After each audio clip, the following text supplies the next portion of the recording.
Greetings everyone, welcome to our channel. இதுவரைக்கும் நம்ம சேனலை சப்ஸ்கிரைப் பண்ணாதவங்க ப்ளீஸ் சப்ஸ்கிரைப் பண்ணுங்கள். இந்த வீடியோவில் 10th standard English quarterly examination 2024 model question paper பார்க்க போகிறோம். ப்ரீவியஸ் இயர் நடந்த கொஷின் பேப்பர். ஸோ இங்கிலீஷை பொறுத்த வரைக்கும் நிறைய கொஷின் பேப்பர் ரிவிஷன் பண்ண சொல்லியிருக்கேன். மேக்ஸும் இங்கிலீஷும். மேக்ஸை பொறுத்த வரைக்கும் சம்ஸ், இங்கிலீஷை பொறுத்த வரைக்கும் ஜென்ரல் பார்ட் இருக்குது நிறைய. ஸோ அதை நீங்கள் கிராமர் பார்ட், ஜென்ரல் பார்ட் இதில் வந்து ப்ராக்டிஸ் பண்ணுறதுக்கு கண்டிப்பாக நீங்கள் கொஷின் பேப்பர் ரிவிஷன் பண்ணிங்கன்னா ரொம்ப ஈஸியாக வந்து இங்கிலீஷில் நல்ல மார்க்ஸ் ஸ்கோர் பண்ணலாம். சரிங்களா? புக் பேக் எக்ஸசைஸ் இது எல்லாமே வந்து நம்ம ஸ்டடி பிளான், இம்பார்ட்டன்ட் கொஷின் எல்லாமே போட்டிருக்கோம். இது படி நீங்கள் முடிச்சிருந்தீங்கன்னா மேக்ஸிமம் கவர் பண்ணிகிட்ருப்பீங்க இங்கிலீஷ். ஸோ இதை நீங்கள் ரிவிஷன் வந்து வீக்லி ஒரு மாடல் கொஷின் பேப்பர் ரிவிஷன் பண்ணிக்கோங்க. த சேம் திங் இன்றைக்கி மேக்ஸும் நான் அப்லோட் பண்ணியிருக்கேன். மேக்ஸ் இங்கிலீஷ் வீக்லி கண்டிப்பாக ரிவிஷன் பண்ணுங்கள். அப்போ தான் வந்து நல்ல மார்க் ஸ்கோர் பண்ண முடியும். இல்லை மேம் நான் கொஷின் பேப்பர் அதாவது ஸ்கோர் பண்ணலாம், நல்ல மார்க் ஈஸியாகவே ஸ்கோர் பண்ணலாம். என்னென்னா நமக்கு இது ஒரு அடிஷ்னல் ஒரு எக்ஸ்பீரியன்ஸாக இருக்கும். எங்கே தப்பு பண்ணுறீங்க என்னன்ற மாதிரியான ஒரு எக்ஸ்பீரியன்ஸ். அதே மாதிரி நமக்கு ஒரு ஐடியா கிடைக்கும். நீங்கள் வந்து கண்டிப்பாக கொஷின் பேப்பர் ரிவிஷன் பண்ணிவிட்டு போயிட்டு அந்த எக்ஸாம் அட்டன் பண்ணி பாருங்கள். நல்லா நீங்கள் ஈஸியாக வந்து ஒரு பயம் இல்லாத, கொஞ்சம் கூட ஃபியர் இருக்காது. அந்தளவுக்கு நீங்கள் வந்து நல்லா ப்ராக்டிஸ் ஆகிட்ருப்பீங்க. 7 கொஷின் பேப்பர் நீங்கள் வந்து ப்ராக்டிஸ் பண்ணிவிட்டு போனீங்கன்னா அந்த நெக்ஸ்ட்டு நீங்கள் ஃபேஸ் பண்ண போகிற அந்த குவார்ட்டர்லி எக்ஸாம் கொஷின் பேப்பரை பார்த்து கண்டிப்பாக உங்களுக்கு ஃபியர் இருக்காது. ஓகேங்களா? மேம் எனக்கு நர்வஸாக இருக்குது, ரொம்ப ஃபியராக இருக்குது, எக்ஸாம் ஃபியர் எனக்கு அந்த மாதிரி இருக்கா? த பெஸ்ட் மெடிசன் என்னென்னா இந்த கொஷின் பேப்பர் ரிவிஷன். நிறைய நீங்கள் கொஷின் பேப்பர் கேதர் பண்ணி ரிவிஷன் பண்ணுங்கள். Minimum 5 to 7 minimum. ஓகேங்களா? இங்கிலீஷை பொறுத்த வரைக்கும் ஒரு 5 டிஸ்ட்ரிக்ட் கொஷின் பேப்பராவது ரிவிஷன் பண்ணுங்கள். மேக்ஸை பொறுத்த வரைக்கும் 7 டிஸ்ட்ரிக்டாவது அட்லீஸ்ட் மினிமம் பண்ணுங்கள். அதே மாதிரி நிறைய பேர் வந்து எனக்கு சப்போர்ட் பண்ணி சப்ஸ்கிரைப் பண்ணதுக்கு ரொம்ப தேங்க்யூ. நிறைய பேர் சப்ஸ்கிரைப் பண்ணாமல் பார்த்துட்ருக்கீங்க. ப்ளீஸ் நீங்களும் சப்ஸ்கிரைப் பண்ணுங்கள். இந்த வீடியோ உங்களுக்கு யூஸ்ஃபுல்லாக இருந்தால் லைக் பண்ணுங்கள். ஹைப்புன்னு ஒரு ஆப்ஷன் கொடுத்துருக்காங்க. கமெண்ட்டில் ஃபர்ஸ்ட் கமெண்ட்டில் லெஃப்ட் சைட் ட்ராக் பண்ணிங்கன்னா ஹைப்புன்னு இருக்கும். அந்த பாயிண்ட்ஸ், ரிவார்ட் பாயிண்ட்ஸ் கொடுத்தீங்கன்னா எனக்கு ரொம்ப சப்போர்ட்டிவாக இருக்கும். இது வரைக்கும் சப்போர்ட் பண்ண எல்லா ஸ்டூடெண்ட்ஸ்க்கும் my heartful thanks. Thank you so much all of you. So இப்போ question paper model question paper revision பார்க்கலாம். இது டிஸ்கஷனில் பார்த்தீங்கன்னா ஓவரால் என்ன ஃபஸ்ட்டு 100 மார்க்ஸ். இதில் ஃபஸ்ட்டு நம்ம படிக்க வேண்டியது பார்த்தீங்கன்னா சினானிம்ஸ், ஆன்டனிம்ஸ், ஜென்ரல் பார்ட்டில் கேட்கக்கூடிய prefix, suffix, idioms, phrases, prepositional phrase, verb, அதாவது ஜெரண்ட், இன்ஃபினிட்டிவ், டென்ஸ், வாய்ஸ், இது எல்லாமே இந்த ஜென்ரல் பார்ட்டில் கவர் பண்ணிவிட்டு புக் பேக்கில் இருக்கிற கிராமர் பார்ட்டை முடிச்சிடுங்க. அடுத்து லெட்டர் ரைட்டிங். நிறைய பேர் காம்போசிஷன் என்ன 10th மாதிரி கேட்டிருந்தீங்க. ஸோ நீங்கள் ஒரு கொஷின் பேப்பரில் இருக்கக்கூடிய அந்த லெட்டர் ரைட்டிங்கை நீங்கள் ப்ராக்டிஸ் பண்ணிட்டீங்கனாலே செப்பரேட் வேண்டாம். சரிங்களா? அதனால் ஒரு கொஷின் பேப்பர் டிஸ்கஷன் அப்போவும் அதில் இருக்கிற லெட்டர் ரைட்டிங்கை தரோவாக முடிச்சிருங்க. அப்போது இதில் நம்ம எத்தனை கொஷின் பேப்பர் ரிவிஷன் பண்ணதில் எது இது வந்து ரிப்பீட்டடாக கேட்டிருக்காங்க இந்த லெட்டர் ரைட்டிங் அப்படின்றத உங்களுக்கு ஒரு ஐடியா கிடைக்கும். ஃபைனலாக நீங்கள் அடுத்த மெமரி போம் கம்பல்சரி, அதில் மார்க்கே மிஸ் பண்ணக்கூடாது. என்னென்னா நமக்கு அதில் பங்க்சுவேஷன் மார்க்ஸ் இருக்குது. அடுத்தது ஆத்தர் நேம் எழுதணும், போம் நேம் எழுதணும். அதனால் கண்டிப்பாக அதில் ஃபுல் மார்க்ஸ் நீங்கள் ஸ்கோர் பண்ணிடணும். ஸோ இதெல்லாம் நீங்கள் ஸ்கோர் பண்ணிங்கனாலே உங்கள் கையிலே நிறைய மார்க்ஸ் இருக்குது. அதாவது நான் இதெல்லாம் தரோவாக இருக்கேன், எனக்கு 50% ஆஃப் த மார்க்ஸ் வந்து என் கையில் இருக்குது, ரிமைனிங் வந்து நான் கொஸ்டின் ஆன்சர்ஸ் இதெல்லாம் நான் படித்து முடிச்சிடுவேன் அப்படின்ற ஒரு கான்ஃபிடென்ஸை நீங்கள் எடுத்துக்கோங்க. 14 மார்க்ஸ் நமக்கு 1 மார்க்கு. 1 மார்க்கில் நமக்கு ஃபஸ்ட்டு 3 வந்து சினானிம்ஸ் கேட்டிருக்காங்க. அடுத்து ஆன்டனிம்ஸ் பார்த்திங்கன்னா 3 கேட்டிருக்காங்க. நெக்ஸ்ட்டு ப்ளூரல் ஃபார்ம் கேட்டிருக்காங்க, ஃபுட். ஓகேங்களா? அடுத்து suffix word, abbreviation, most appropriate, phrasal verb கேட்டிருக்காங்க. நெக்ஸ்ட் 14th பார்த்திங்கன்னா அப்ராப்ரியேட் லிங்கர் கொடுத்துருக்காங்க. பார்ட் 2 பார்த்தீங்க அப்படின்னா அதாவது டென்ஸ் ஃபார்ம், அடுத்தது appropriate linker. Next part 2 section 1ல் 2 மார்க் கொஷின்ஸ், 4 கொஸ்டின்ஸ் கொடுத்துட்டு 3 கொஷின்ஸ் கேட்டிருக்காங்க. அடுத்தது செக்ஷன் 2 பார்த்திங்கன்னா அதே போம்லேருந்து கேட்டிருக்காங்க. இது ரெண்டுமே 2 மார்க் கொஷின், ப்ரோஸ் அண்ட் போமில் இருக்கக்கூடிய 2 மார்க் கொஷின்ஸ். ஸோ 2 மார்க் கொஷின்ஸை பொறுத்த வரைக்கும் நீங்கள் ஃபைனலாக ப்ரிப்பேர் பண்ணுறது பெஸ்ட்டு. ஏன்னா அதுக்கான மார்க் அலாட்மெண்ட் பார்த்திங்கன்னா 6 மார்க்ஸ் தான் இருக்குது. ஸோ ஃபஸ்ட்டு மேஜர் வந்து எதெல்லாம் இருக்கோ அதை கம்ப்ளீட் பண்ணிவிட்டு ஃபைனலாக இந்த பார்ட்டுக்கு வாங்க. புரியுதுங்களா? ஏன்னா வந்து நமக்கு ஆன்சர் பண்ணக்கூடிய கொஷின்ஸ் வந்து 3 கொஷின்ஸ் தான் ஆன்சர் பண்ண போகிறோம்.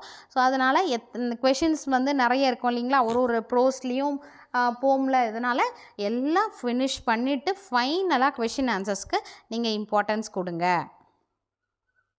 போமில் 2 மார்க் கொஷின் கொடுத்துருக்காங்க. அதே மாதிரி தான் எனி 2 நமக்கு ஆன்சர் பண்ண சொல்லியிருக்காங்க.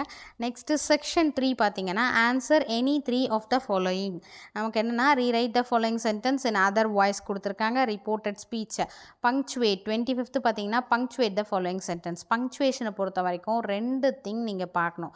இப்போ 2 மார்க்னா நமக்கு அட்லீஸ்ட் நமக்கு 1 மார்க்காவது வரணும் அப்படின்ற மாதிரி. ஏன்னா எனக்கு சுத்தமாக தெரியாது மேம் பங்க்சுவேஷன் அப்படின்னு சொல்கிறவங்க ஒரு thing just first letter capital அந்த சென்டென்ஸை படித்து பார்த்தீங்கன்னா அது வந்து சென்டென்ஸா, அதாவது ஒரு இன்ஃபர்மேஷனை தருதா, இல்லை ஒரு கொஷின் பண்ணுதா, இல்லை எக்ஸ்க்ளமேஷன் ஆச்சரியமாக இருக்கா அப்படின்றது உங்களுக்கு அண்டர்ஸ்டாண்ட் ஆகும். இப்போ பாருங்கள், then at least take these fine gifts set the emperor இருக்கு இல்லையா. So first letter should be capital.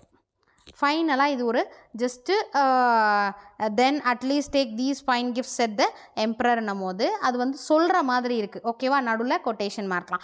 ஆனால் எனக்கு வந்து அதெல்லாம் வந்து எனக்கு வந்து மென்ஷன் பண்ண தெரியாது அப்படின்னும் போது ஃபர்ஸ்ட் லெட்டர் கேபிட்டல் பண்ணிவிடுங்க. அடுத்து ஃபைனலாக ஃபுல் ஸ்டாப் வச்சுருங்க. அதாவது ஃபுல் ஸ்டாப்னா இன்ஃபர்மேஷன் கொடுத்தா ஃபுல் ஸ்டாப், அதாவது ஒரு ஸ்டேட்மெண்ட்டாக இருந்தால் ஃபுல் ஸ்டாப், இல்லை கொஷின் பண்ணுற மாதிரி இருக்குது கொஷின் மார்க், ஆச்சரியமாக சொல்கிறோம் ஸோ எக்ஸ்க்ளமேட்ரி மார்க், அந்த மார்க்கை அதை போட்டுட்டிங்கனாலே உங்களுக்கு 1 மார்க் கிடச்சிட்டோம். ரிமைனிங் அந்த சென்டென்ஸ்க்கு ஏற்ற மாதிரி உங்களுக்கு என்ன வந்து பங்க்சுவேஷன் தோணுதோ அதை நீங்கள் ப்ரெசென்ட் பண்ணலாம். சரிங்களா.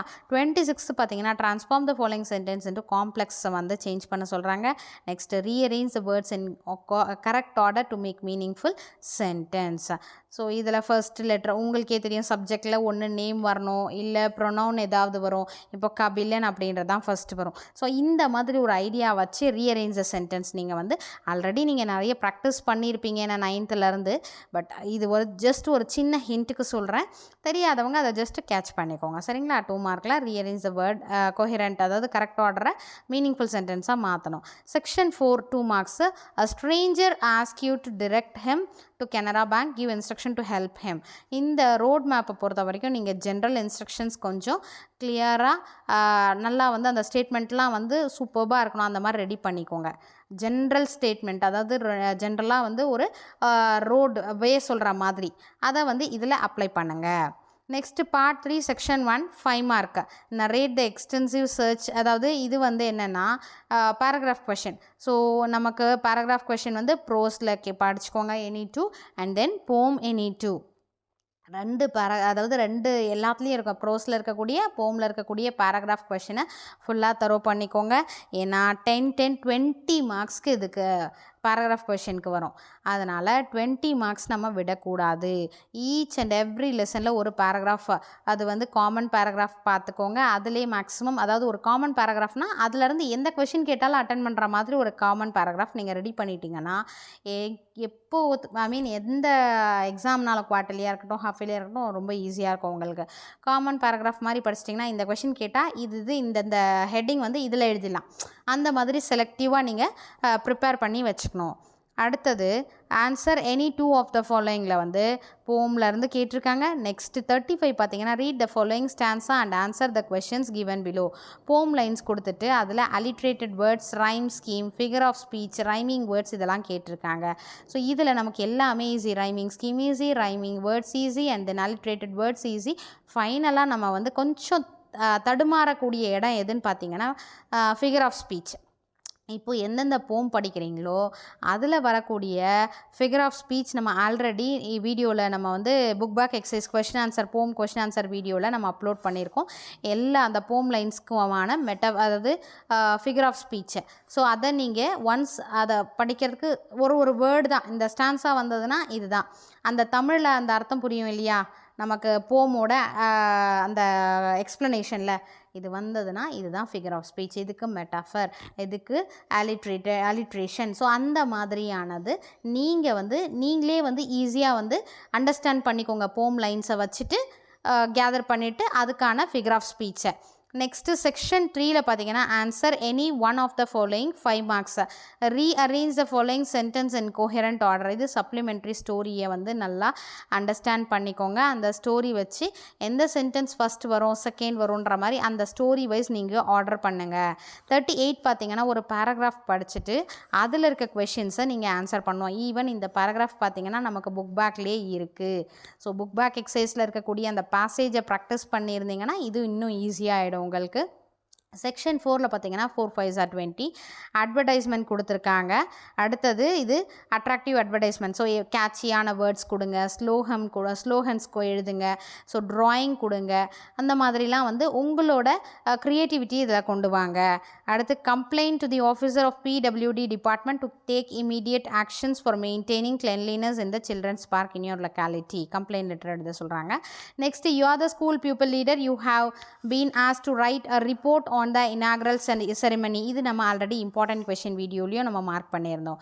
அடுத்து, look at the picture and express your views on it in a paragraph of 5 sentences. So இந்த பிக்சரை வச்சு நம்ம 5 சென்டென்ஸ் வந்து பேராகிராஃப் மாதிரி எழுதணும்.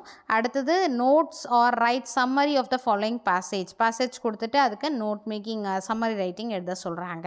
ஸோ இங்கிலீஷை பொறுத்த வரைக்கும் இந்த மாதிரியான பார்ட்லாம் நீங்கள் ப்ராக்டிஸ் பண்ணிங்கன்னா தான் கண்டிப்பாக ஈஸியாக இருக்கும். ஸோ அதனால் ப்ராக்டிஸ் பண்ணுங்கள். இந்த பேராகிராஃப் எல்லாம் வந்து நீங்கள் எப்படி நோட் மேக்கிங் எழுதலாம், சம்மரைஸ்.